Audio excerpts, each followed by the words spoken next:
So review tayo guys ng ilaw na kinabit natin, signal light. So ito yun, malakas siya mga panalo. So ito yung ating BMW signal light at pang R15 na tail tidy, ano? So yun yung ating ilaw. So maliwanag siya. Check natin yung single kurap-kurap niya. Okay.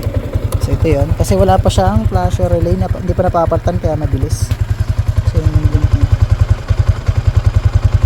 So pag naka-hazard kayo, normal yung kanyang tawag dito, blink.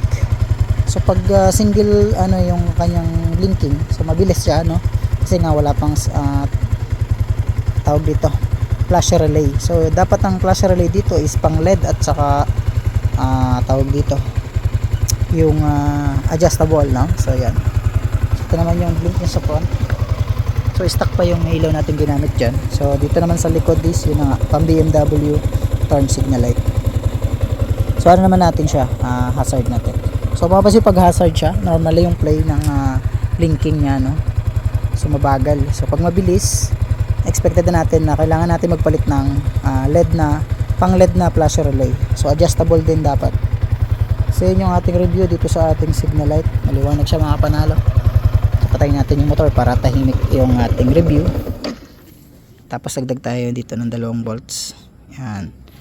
Then meron tayong parating na mga carbon visor na ganito, B-type. So abang-abang lang kayo at pupost natin sa Facebook yan para makita nyo at maka-order kayo kung magustuhan nyo. So yun yung mga bolts natin na nilagay. So may nilagdag tayong pa konti-konti. So ayan.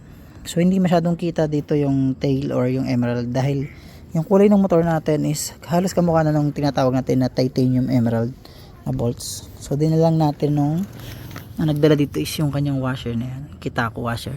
Ayan. So far yung signal light talagang maayos siya at maasahan natin pang biyahe. Ayan. Medyo pricey lang yung signal light dahil pang BMW siya, pero hindi naman siya legit na pang BMW na totally pang masakita na. So ito yung medyo budget nila pang BMW signal light. So nasa 954 pesos siya yung turn signal light na yan. So maliwanag siya, hindi siya visible at kahit malayo tayo. Ayan. So kitang kita pa rin. So ayan yung ating review dito sa ating tail tidy. So maliwanag yung kanyang kasamang plate light. At ayan, maliwanag din yung kanyang turn signal light, siyempre. So dapat talaga is maliwanag yung turn signal light dahil yun yung ating gagamitin sa ating mga biyahe. So dapat hindi tayo visible sa turn signal light para mapansin tayo ng mga nasa likod. So ngayon, wala yung ating side mirror, tinanggal natin. So follow up natin na maka-order tayo niyan. Siyempre importante yung side mirror. So yun mga panalo, ito na yung ating small signal light at short ating review dito sa ating BMW turn signal light. So yan, let's go, uwi na tayo balik tayo shop.